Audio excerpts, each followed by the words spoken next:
please, Senator Ben Pangelinan.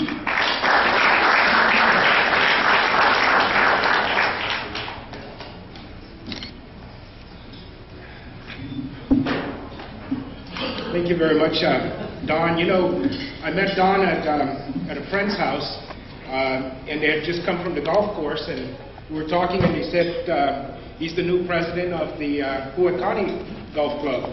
So he said, hey Ben, how about speaking at our next club meeting? And I said, sure. So I thought we were meeting at the golf course. He didn't tell me it was the Rotary Club.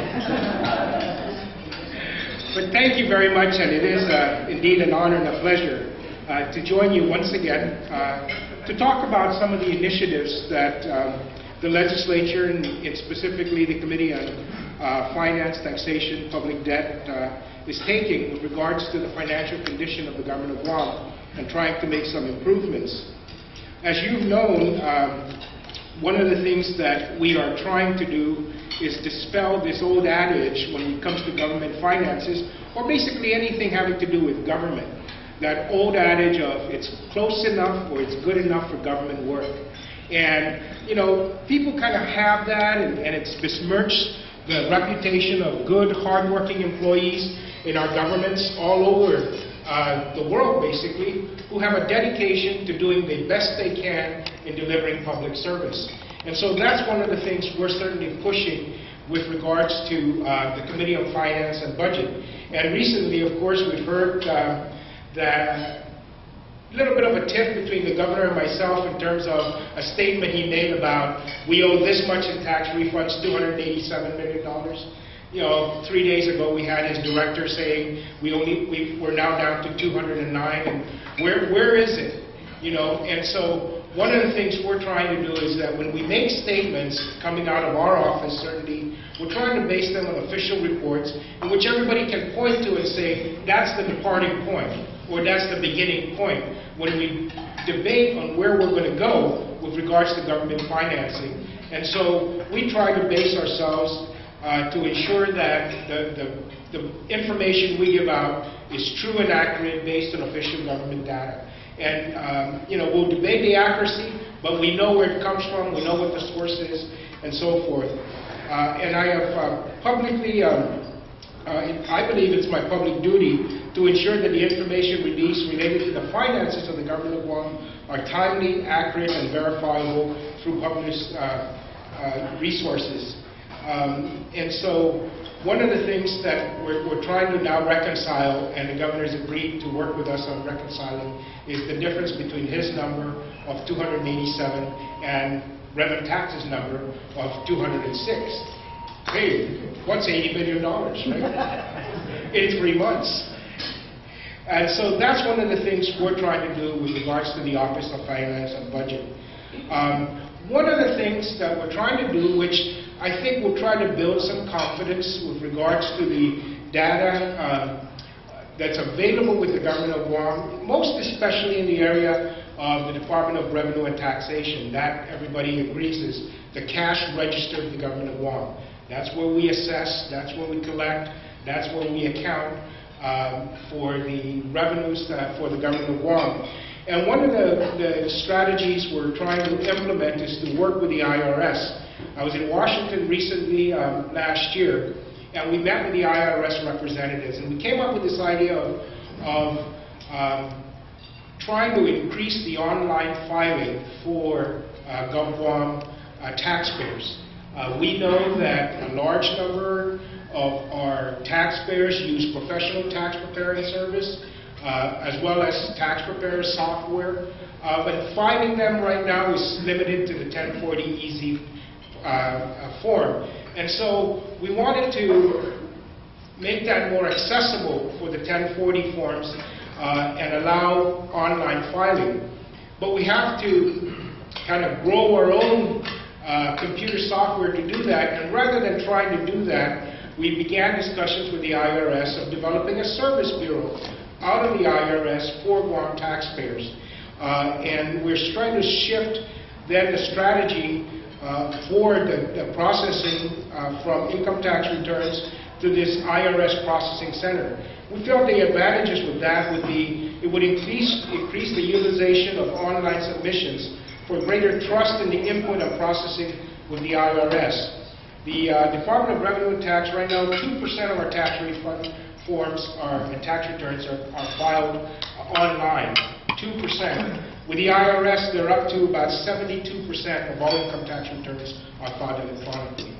So we're trying to get their expertise, their assistance, and have a service bureau where we can file with them. They bring the data back to us here, and we work with it in terms of implementation and enforcement. And we wanted to retool some of the Department of Revenue and Tax resources so that we focus more then on compliance in the audit divisions versus the processing divisions. The IRS forms would allow us to take their differential scores, their DIF scores, to produce and enable an efficient and effective tax compliant selection of filings to audits, and it improves the reporting of income tax statistics. Every time we try to make some economic decisions with policies here, that how does it affect taxpayers and so forth, the manipulation of what our profile of taxpayers on Guam really is not that current. Maybe the most recent numbers we would have would be your census numbers, and those would get automated pretty quick, I think. And so this allows us more timely and more current information with regards to the profile. And this is something that I've been doing during my tenure as the chairman of the Office of Finance and Budget, as well as, of course, the Office or the Committee on Appropriations. The other strategy is we wanted to increase the processing of reimbursable credits. As you know, we mirror the IRS code. We don't really control the credits that are given, but there are some memorandums of understanding that we've entered into the feds, with the federal government, that allows us to access some of these tax credits and actually reimburse the government of Guam for the payments of these tax credits. And so we wanted to prioritize the processing of income tax returns, for example, that include the additional child tax credits and other tax credits. And what this means is, of course, we get this money coming up from the federal government, we infuse it to our economy, it turns around, there's more income in our community for expenditure within our economy that comes outside of Guam. So it really is, I don't want to call it a windfall, but it certainly is additional income available to Guam taxpayers paid for by the federal government. It doesn't become part of our Section 30 withholding. It actually is a reimbursable tax credit that is given to Guam in cash for the payment of these credits to taxpayers who are eligible for it.